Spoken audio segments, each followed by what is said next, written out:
জান্নাতি পোশাক কে সর্বপ্রথম পাবে, কে পরবে? নবী বলেন, আয়েশা রে, জান্নাতি পোশাক সর্বপ্রথম আমি রাসূলুল্লাহ পাবো, কিন্তু আমি নবী সর্বপ্রথম পরব না। সর্বপ্রথম ইব্রাহিম খলিলুল্লাহকে জান্নাতি পোশাক পরানো হবে। কেন জানুনি? ইব্রাহিম নবীকে নমরুদের আগুনে যখন ফেলে দেওয়া হয়েছিল, দুনিয়ার সব ছেড়ে দিয়েছিল, বাড়ি ছেড়ে দিয়েছিল, সম্পদ ছেড়ে দিয়েছিল, মা বাবা ছেড়ে দিয়েছিল, এমনকি গায়ের জামাও যখন খুলে নেয়, ইব্রাহিম কয়েক কাপড় ছেড়ে দিতে পারি, আমার আসমানের মালিককে ছেড়ে দিতে পারি না।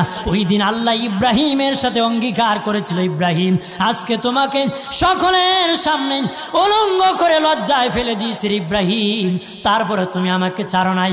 আমি কিয়ামতের দিন সকলের সামনে মুসলমান, বেঈমান, কাফের, নাস্তিক যারা তোমাকে উলঙ্গ করেছিল তাদের সামনে আমি আল্লাহ আনুষ্ঠানিকভাবে তোমাকে কাপড় পরায়া দিব।